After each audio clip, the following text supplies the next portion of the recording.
Stepstone presenting Viram, truly independent AI homes, 0% no other charges. போரூருக்கே இது புதுசு at Kattupakkam Porur. அமலாக்கத்துறை விசாரணைக்கு இடைக்கால தடை விதித்து உத்தரவிட்டிருக்கிறது சுப்ரீம் கோர்ட். எலி மிஸ் ஆயிடுச்சுன்னா வலை தப்பு, வலை ரொம்ப உள்ள கொடுமைப்படுத்துதுன்னு இருக்கட்டும், உள்ள இருக்கிற பொறி உண்மையா இருக்கட்டும், அப்ப எலி அங்க ஒன்று நடமாடுதுன்றதுக்கு ஏதோ ஒரு நியாயம் இருக்குல்ல. இல்ல இதுக்காக போய் பாஜக கிட்ட டீல் பேசி சமரசம் பண்ண முடியுமா? இல்ல இது தொடர்பா கட்சியில் இருக்கக்கூடிய முக்கியமான வாரிசுகளை அரெஸ்ட் பண்ண விட்டு கொடுக்க முடியுமா? இதன் மூலமா 2026 தேர்தலில் தோத்துற முடியுமான்றதெல்லாம் தான் கேள்வி. தமிழகத்தில் இன்னொரு சத்தீஸ்கர் ஒரு டெல்லி எபிசோட் நடக்க போகுதுன்னு ரொம்ப ஸ்டான்ச்சா நம்புறாங்க போலீஸ் வட்டாரத்தில். இடி இந்த விவகாரத்தை இந்த டாஸ்மாக் விவகாரத்தை எப்படி இனி கையாளும்?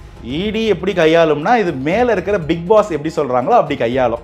அதுதான் இடி. இடி உச்சபட்ச அதிகாரம். இடி ட்ரக்கோனியன். யார் சொல்றது? சொல்றவங்க பூரா இடிக்கு பயப்படுறவங்க தான். நம்ம யாருக்கு பயப்படுவோம்? டிராபிக் போலீஸுக்கு பயப்படுவோம். ஹெல்மெட் போட்டு எல்லாத்தையும் வச்சிருந்தாலும் எதுக்காவது ஓவர் ஸ்பீடிங் கேட்டு 100 ரூபா கொடுத்தா கொடுத்தாவணும். ஏன்னா நம்மளுடைய சேவல் அவங்க தான்.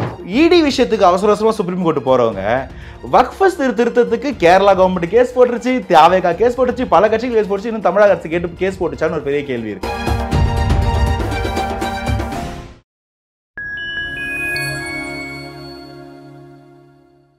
ஃபைன் டைம் மீடியா நேயர்களுக்கு வணக்கம். நான் உங்கள் சங்கீத். நம்ம சிறப்பு நிகழ்ச்சியில் நம்மோடு இணைந்திருக்கிறார் மதிப்பிற்குரிய அரசியல் விமர்சகர் திரு அனந்தஜித் அவர்கள். வணக்கம் சார். வணக்கம். எப்படி சார் இருக்கீங்க? நல்லா இருக்கேன். நீங்க எப்படி இருக்கீங்க? நலமா இருக்கேன் சார். டாஸ்மாகில் 1000 கோடி ரூபாய்க்கு முறைகேடு நடந்திருப்பதாக அமலாக்கத்துறை முதல்ல டாஸ்மாக் அலுவலகத்தில் ரைடு பண்ணும்போது சொல்லியிருந்தாங்க. ஒரு 4 நாள் கழிச்சு மீண்டும் அப்புறம் டாஸ்மாக் மேலாண்மை இயக்குனர் விசாகன் அவருடைய வீடு மற்றும் தொடர்புடைய அலுவலகங்களை சோதனை நடத்தி ரைடு போயிட்டு இருந்தாங்க. இப்போ திடீர்னு தமிழ்நாடு அரசின் சார்பிலும் டாஸ்மாக் நிறுவனம் சார்பிலும் உச்சநீதிமன்றத்தில் கேஸ்லாம் போட்டாங்க. இந்த அமலாக்கத்துறை விசாரணைக்கு இடைக்கால தடை விதித்து உத்தரவிட்டிருக்கிறது சுப்ரீம் கோர்ட்டு. அதாவது தனி மனித வரம்பை எல்லாமே மீறி செயல்பட்டு இருக்காங்க, ரொம்ப ஒரு டார்ச்சர் மாதிரி கொடுத்துருக்காங்க அப்படிங்கிற மாதிரிலாம் சொல்லியிருக்காங்க சுப்ரீம் கோர்ட் நீதிபதிகள். இந்த வழக்கை எப்படி புரிஞ்சுக்கணும்? இதுல ஒரு குரோனாலஜியில் 2 பாயிண்ட் மிஸ் பண்ணிட்டீங்க.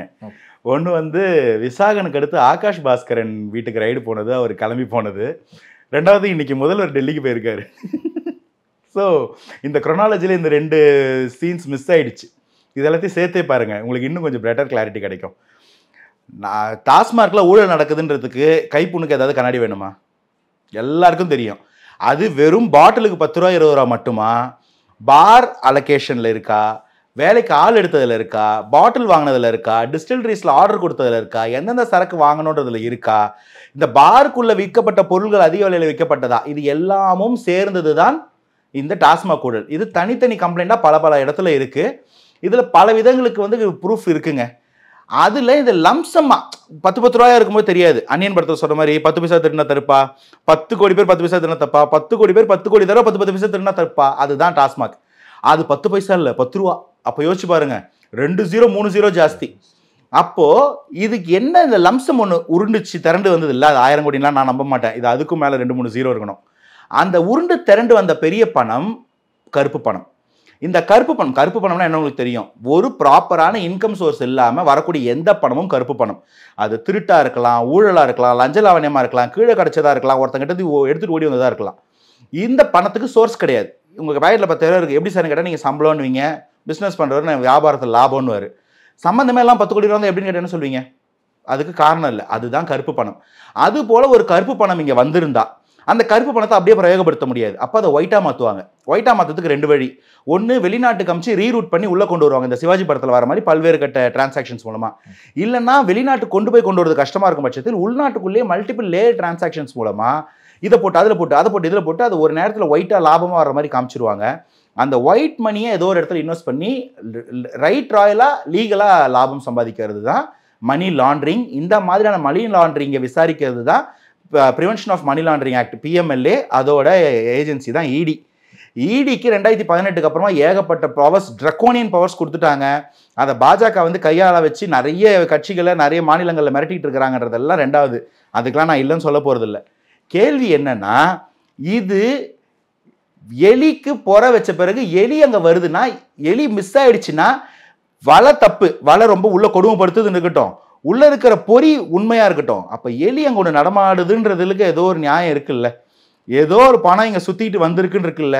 அது நெக்கா ரொம்ப நெக் டு நெக்கா ஒரு ப்ரொடக்ஷன் ஹவுஸு, ஒரு டைரக்டர், டாஸ்மாக் எம்டி, ஜிஎம்ல இருந்து வரிசை ஆஜராகிற நிலைமைக்கு வந்துருச்சுன்னா கிட்டத்தட்ட இதில் ஒரு உண்மை இருக்குன்னு புரிஞ்சுக்கலாமா? இப்போ இந்த உண்மையை அப்படியே தட்டி கழிக்க முடியுமா? இல்லை இதுக்காக போய் பாஜக கிட்ட டீல் பேசி சமரசம் பண்ண முடியுமா? இல்லை இது தொடர்பாக கட்சியில் இருக்கக்கூடிய முக்கியமான வாரிசுகளை அரெஸ்ட் பண்ண விட்டு கொடுக்க முடியுமா? இதன் மூலமாக 2026 தேர்தலில் தோத்துற முடியுமான்றதெல்லாம் தான் கேள்வி. ஸோ இதுக்கு முன்னாடி இப்போ ஒரு நிதி ஆயோக்காக தான் டெல்லி போயிருக்காரு, அது தெரியும், நம்பிடுறோம். ரொம்ப நம்பிக்கையாக இருக்கும் தமிழகத்துக்கு நிதி வாங்கிட்டு வருவாருன்னு. பட் என் கேள்வி என்னென்னா, இதுக்கு முன்னாடி பல திமுக அமைச்சர்கள் இந்த மாதிரி இடி ரைட்டில் மாட்டின போதெல்லாம் நிதி ஆயோக் மீட்டிங்க்கு முதல்வர் போயிருந்தா நல்லா இருந்திருக்கும். இப்போ க்ளோஸ் காலில் வேற யாரும் மாட்டுறாங்கன்றதுக்காக போயிருக்காருன்னு புரிஞ்சிக்க வேண்டியதுதான். ஆனால் இதில் என்னமோ ஒன்று இருக்குது, அதில் என்னமோ ஒரு நெருப்பு இருக்குது, அதனால தான் புகையுது. இது அவ்வளோ அப்ரப்டாலாம் விட்டுற முடியாது. மேபி போகிற மீட்டிங் சரிப்படலைன்னா திரும்ப இடி சுப்ரீம் கோர்ட்டில் பர்மிஷன் கொடுத்துடலாம், ரைடு தொடரலாம், அரெஸ்ட் நடக்கலாம், என்ன வேணால் நடக்கலாம். தமிழகத்தில் இன்னொரு சத்தீஸ்கர் ஒரு டெல்லி எபிசோட் நடக்க போகுதுன்னு ரொம்ப ஸ்டான்ச்சாக நம்புறாங்க போலீஸ் வட்டாரத்தில். ஆனால் உச்சநீதிமன்றத்துடைய தலைமை நீதிபதி என்ன இந்த விஷயத்தில் குறிப்பிட்டிருக்காரு அப்படின்னா, தமிழ்நாடு அரசு தான் 2017 2021 வரைக்கும் இந்த டாஸ்மாக் விற்பனையில் நடந்த முறைகேடுகள் குறித்து 41 வழக்குகள் வந்து பதிவு பண்ணியிருக்காங்க. அப்படி பார்க்கும்போது தமிழ்நாடு அரசே இதை வந்து விசாரிச்சுட்டு இருக்கு, லஞ்ச ஒழிப்புத்துறை விசாரிச்சுட்டு இருக்கு. அப்புறமேல ஏன் அதை மீறி நீங்கள் வந்து இடி வந்து உள்ளே போய் நுழைஞ்சிங்க அப்படிங்கிற கேள்வி வந்து எழுப்பியிருக்கு. கரெக்ட். இந்த கேள்வி நியாயமான கேள்வி. எனக்கு இதில் பர்சனலாக ஒரு கேள்வி வருது. ஃபர்ஸ்ட் அந்த கேள்வி கேட்டுருவோம். 21 வரைக்கும் அந்த கம்ப்ளைண்ட்ஸ் எல்லாம் நீங்களே நிறைய அட்ரஸ் பண்ணிட்டு தானே இருக்கீங்க. 21க்கு அப்புறமும் அந்த மாடஸ் ஆப்பரண்டி, அதோட ப்ரோட்டோகால் என்ன மாறிச்சு? 10 ரூபா வாங்குறதையா நிப்பாட்டினீங்களா? அட்லீஸ்ட் டாஸ்மாக்ல வாங்கிட்டே இருக்கிறாங்க, பொதுமக்களும் குடிமக்களும் போய் வீடியோ எடுக்கிறாங்க. வீடியோ எடுப்பியா, எடுறா, நானும் எடுக்கிறேன்னு சொல்லிட்டு காசு கேட்குறாங்க. இன்னும் மாறிச்சா?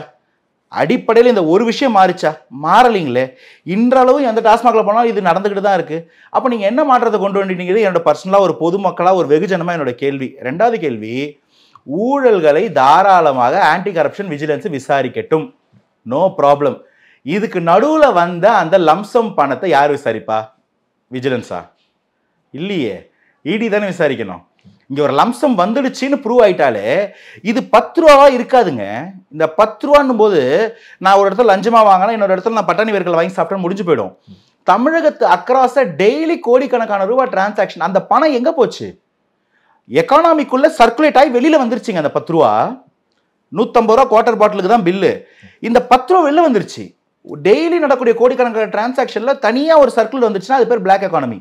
தனியாக ஒரு கருப்பு பொருளாதாரம் சுற்றிக்கிட்டு இருக்கு. திடுப்புன்னு பார்த்தா அதில் பாதி காணாம போகுது, என்னன்னா வெள்ளையாகுது.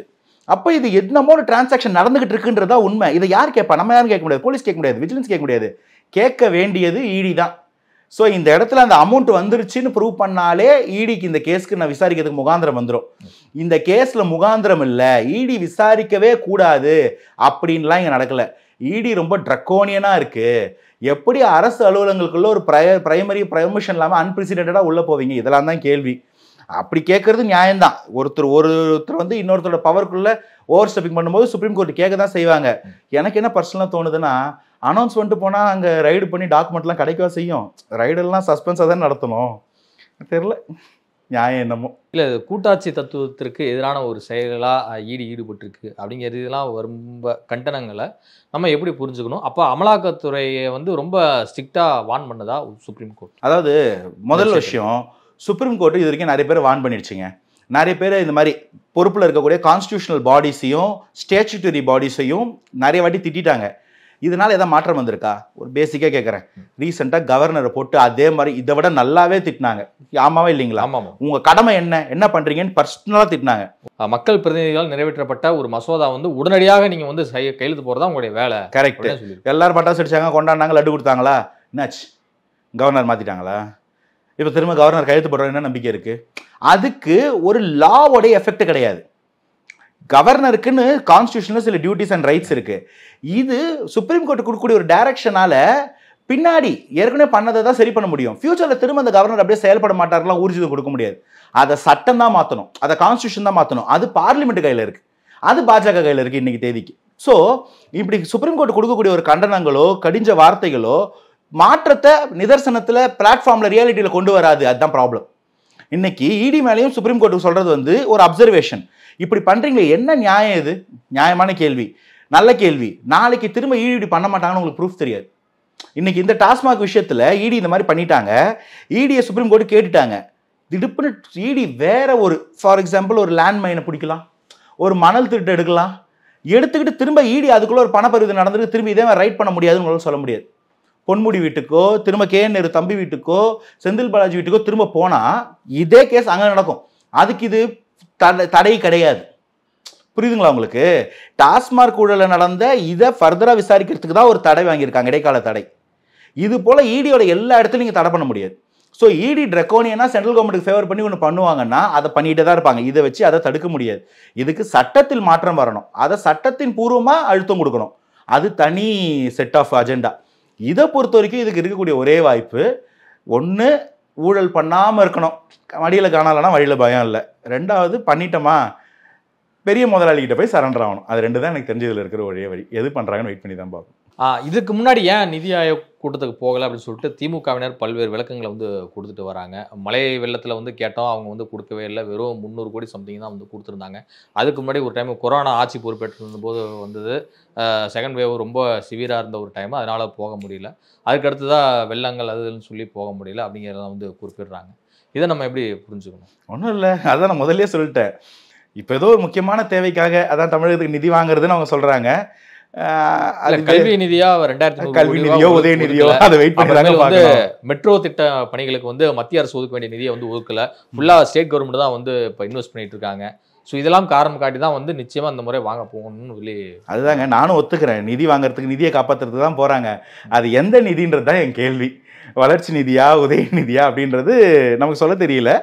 ஆனால் அது நீங்கள் ஒரு பொலிட்டிக்கல் என்விரான்மெண்ட்டில் ஒரே நேரத்தில் நடக்கக்கூடிய விஷயங்களை சமகாலத்தில் நீங்கள் கம்பேர் பண்ணி தான் பார்க்க வேண்டியது இருக்குது. அதனால் எது எப்படியோ அது நமக்கு வெயிட் பண்ணி பார்ப்போம். அது நம்ம வந்து பிளண்ட்டாக இல்லைங்க அவர் போனது இதுக்கு தான் அப்படின்னு சொல்லிட முடியாது.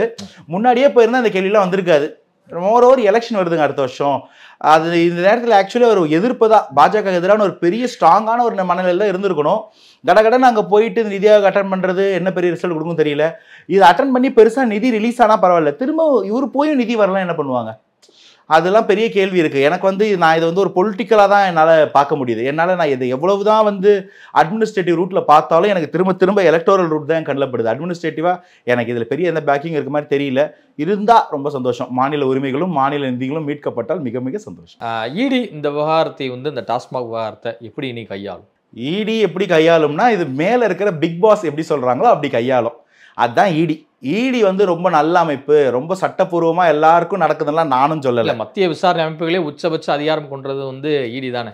ரிகார்டிங் மணி லாண்ட்ரிங் இதில் வந்து டெரரிசத்துக்கு தனியாக இருக்குது, கிரைம்ஸ்க்குலாம் தனியாக இருக்குது, NIA CBI அப்பெல்லாம் நிறைய இருக்குது. இது என்னன்னா, பணக்காரர்கள் பணத்தை தவறான வழியில் சம்பாதித்து ஒயிட்டா மாத்திரவங்களுக்கு தான் இடியை பார்த்தா பயப்படணும். நீங்களும் நானும் இடியை பார்த்து பயப்பட வேணாம் ரெஸ்ட் ஆஃப் த லைஃப் கூட. நமக்கு அதை பத்தி பிரச்சனையே இல்லை. ஏன்னா அவன் வந்து பார்த்தோன்னா பாவம் பார்த்து நமக்கு 1000 ரூபாய் கொடுத்துட்டு தான் போனோம். அதனால நமக்கு இது பிரச்சனை. நமக்கு வந்து எப்பா சாப்பிடு ஒரு நாள் என்னடா இவ்வளவு பாவமா இருக்கீங்க இந்த படி அப்படின்னு கொடுத்துட்டு தான் போனோம். அதனால இந்த இடி உச்சபட்ச அதிகாரம், இடி பவர் ட்ரக்கோனியன். யார் சொல்றது? சொல்றவங்க பூரா இடிக்கு பயப்படுறவங்க தான். நம்ம யாருக்கு பயப்படுவோம்? டிராபிக் போலீஸுக்கு பயப்படுவோம். ஹெல்மெட் போட்டு எல்லாத்தையும் வச்சிருந்தாலும் எதுக்காவது ஓவர் ஸ்பீடிங் கேட்டு 100 ரூபா கொடுத்தா கொடுத்தாகணும். ஏன்னா நம்மளுடைய லெவல் அவங்க தான். இவங்க லெவல் இடிக்கு பயப்படுறது. அதனால யார் பயப்படுறாங்கன்றது, எதுக்கு பயப்படுறாங்கன்றது ப்ரூவ் பண்ணிடும். ரெண்டாவது, இடியும் அதான் முன்னாடி சொல்ற மாதிரி ரொம்ப நல்ல அமைப்புலாம் இல்லை. இங்கே நிறைய மாற்றம் வரணும். அதான் சிஸ்டம் சேஞ்சுன்னு சொல்கிறோம். அதாங்க அந்த எலியாரை வலியாரை அடிக்கிறதும் அந்த வலியாரை தெய்வம் அடிக்கிறதும் ஒரு ரொட்டேஷனில் நடந்துக்கிட்டே இருக்கு. அந்த தெய்வத்துக்கு மேலே ஒரு ரொட்டேஷன் வரும்போது திரும்ப அது எலெக்ஷன் நேரத்தில் மக்கள்கிட்ட வராங்க. எலெக்ஷன் முடிஞ்ச மாத்திரத்துல நம்ம எலியாராயிடுறோம், அவங்க வலியாராயிடுறாங்க, மேல இருக்கிறவங்க தெய்வம் ஆயிடுறாங்க, அடிச்சுக்கிட்டே இருக்கிறாங்க. இதெல்லாம் ஒன்றும் மாறாதுங்க, அப்படியே போயிட்டு இருக்க வேண்டியதுதான். வக்பு திருத்த மசோதா குறித்தான ஒரு கருத்தரங்கை வந்து தாவேகா சார்பில் நடத்த இருப்பதாக ஒரு தகவல் வெளியாயிருக்கு. 26ஆம் தேதி சென்னையில் ஒரு மிக பிரம்மாண்ட அளவில் வந்து தமிழ்நாடு முஸ்லீம் லீக்குடன் இணைந்து தாவேகா ஒரு பிரம்மாண்ட கருத்தரங்கை நடத்த இருக்குன்னு ஒரு தகவல் வெளியாகிட்டு இருக்கு. இதை எப்படி பார்க்குறீங்க? குறிப்பாக இஸ்லாமியருடைய வாக்குகள் எல்லாமே வந்து மொத்தமாக குறிவைத்து விட்டதா தாவேகா? இது வாக்கா தயவு செய்து சொல்லாதீங்க. எனக்கு இது ரொம்பவே ஒரு மாதிரி உறுத்தலாக இருக்குது. வக்ஃபுக்கு எதிராக போராடினா இஸ்லாமியர் வாக்கு, ஒரு ஊரில் நடக்கிற ஒரு சாதிய கொடுமை பேசினா தலித் வாக்கு, பெண்களுக்காக ஒரு பாதுகாப்பு கோரி பெண்கள் தினத்தன்னைக்கு ஒரு வீடியோ ரிலீஸ் பண்ணால் ஒன்று பெண்கள் வாக்கு. இது ரொம்ப அநியாயமாக இருக்குங்க. இது வந்து முஸ்லீம்ன்றதை தாண்டி நம்ம வந்து ஒரு செக்குலர் ஸ்டேட். இங்கே எனக்கு வந்து நண்பனே வந்து ஒரு இஸ்லாமியனோ ஒரு கிறிஸ்துவன் தான். நம்ம அப்படி பிரிச்சுடே நீ முஸ்லீம் நீ கிறிஸ்டின் நான் ஹிந்து நம்ம ஃப்ரெண்ட்ஸாக இருக்கோன்னு பார்க்கல. இவன்லாம் என் ஃப்ரெண்டு, அவன் அந்த சாமி கும்பிட்றான், அந்த சாமி கும்பிட்றான். ஃப்ரெண்ட்ஸ், இதுதான் நம்மளுடைய ப்ரையாரிட்டி. இப்படி தான் இந்த ஊரே, நானுன்னு பெருமைக்கு இல்லை, எல்லாருமே இப்படி தான் வளர்ந்துருக்குறோம். இந்த ஊரில் எதை நெஞ்சாலும் அதுக்கு ஒரு அரசியல் சாயம் பூச வேண்டாம் அப்படின்றது என்னுடைய தனிப்பட்ட வேண்டுகோள். இதை தவிர இந்த இடி விஷயத்துக்கு அவசர அவசரமாக சுப்ரீம் கோர்ட்டு போகிறவங்க வக்ஃப் திருத்தத்துக்கு கேரளா கவர்மெண்ட் கேஸ் போட்டுருச்சு, தேவைக்கா கேஸ் போட்டுருச்சு, பல கட்சிகள் கேஸ் போட்டுச்சு, இன்னும் தமிழக அரசு கேஸ் போட்டுச்சான்னு ஒரு பெரிய கேள்வி இருக்கு. இதுக்கு வக்ஃப் போர்டுக்கு முன்னாடி டீலிமிட்டேஷனுக்கும் தமிழ் மொழிக்கும் அனைத்து கட்சி கூட்டம் நடத்துனீங்களே, வக்ஃபுக்கு அனைத்து கட்சி கூட்டம் நடத்துனீங்களா ஒரு கேள்வி கேட்குறாங்க தாவேக்கால. இதுக்கு பதில் சொல்லலைல்ல திமுக. இந்த திமுக செய்யணும்னு சொல்லும் போதே அடுத்த கேள்வி என்ன தெரியுமா வரும்? அப்ப நீங்க நடத்துவீங்களா? ஆட்சிக்கு வந்த பிறகு வர வேண்டிய கேள்வி. அதுக்கு முன்னாடியே வருவது தாவேக்காக்கு இவங்களே பெரிய ரெகக்னிஷன் கொடுக்கறதா நான் பாத்துக்கிறேன். அது இந்த வக்ஃப் போர்டு சம்பந்தமான ஒரு தெளிவான புரிதல். அதை அந்த மக்களோட உட்காந்து இது என்ன ப்ராப்ளம், இது எப்படி ஹிஸ்டாரிக்கலா நடந்திருக்கு, இது எல்லாத்தையுமே அந்த இளைஞர்களுக்கு தாவேக்கா நிர்வாகிகளுக்கு சொல்லிக் கொடுக்க வேண்டிய கட்டாயம் ஒன்று இருக்கு. ஏன்னா அவங்க பப்ளிக் கிட்ட பேசணும். இப்போ ஒரு வீட்லையும் இப்போ எங்க அம்மா கிட்ட போயிட்டு வக்ஃப் போர்டு திருத்த சட்டம் ரொம்ப தப்பாமான்னு சொன்னா ஏன்னு எனக்கு சொல்ல தெரியணும்.